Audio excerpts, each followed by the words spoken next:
Israel's Prime Minister Benjamin Netanyahu is considering a full occupation of the Gaza Strip. That's according to Israeli media reports. On Monday, Netanyahu said he would convene the cabinet to approve a new war plan, but the timing of that meeting has not been confirmed yet. The Israeli Prime Minister appears to be at odds with the chief of the Israeli Defense Force, who is against a total military takeover of the Strip. Netanyahu is facing fresh pressure to bring the war to a swift end. It is still necessary to complete the defeat of the enemy in Gaza, to release all of our hostages, to ensure that Gaza will no longer pose a threat to Israel.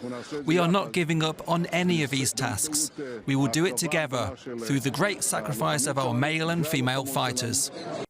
And for more of the implications of a full occupation, I'm now joined by Marina Miron. She's a military analyst from the Defence Studies Department at King's College London. Marina, Netanyahu is expected to push for that full occupation of Gaza. What would that require from a military perspective? Good afternoon, Gerhard. What we have to understand here from a military perspective and look at past similar campaigns.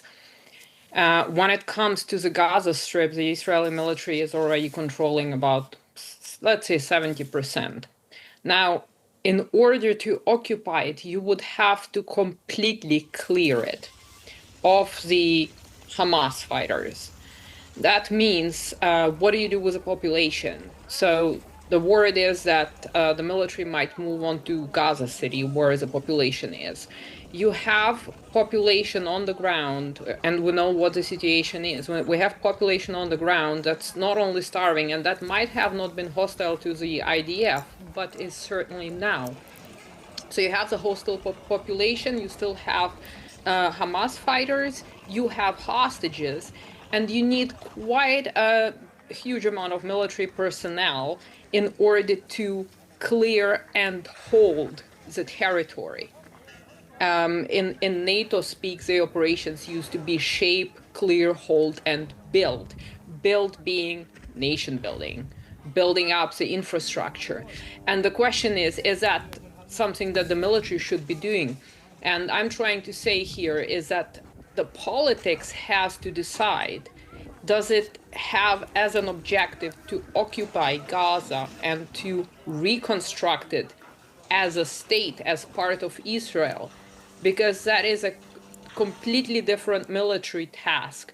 And from my understanding, occupation as it stands now is not pinned to any military objective. It is going to be a militarily intensive operation, which doesn't necessarily guarantee success when it comes to the goals outlined, namely destroying Hamas and freeing the hostages. In the second case, quite the opposite.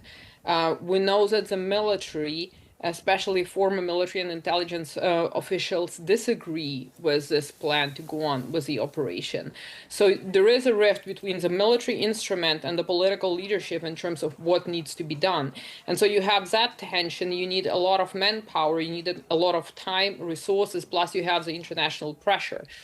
And I'm hoping to draw a picture which shows you what kind of difficulties, even if you had friendly population, assuming, even if that's quite a difficult, time-consuming, resource-consuming operation, which affects the civilians, which will lead to more deaths inevitably on both sides. And it's not. The question is it going to make Israel more secure? Is it going to solve the problem?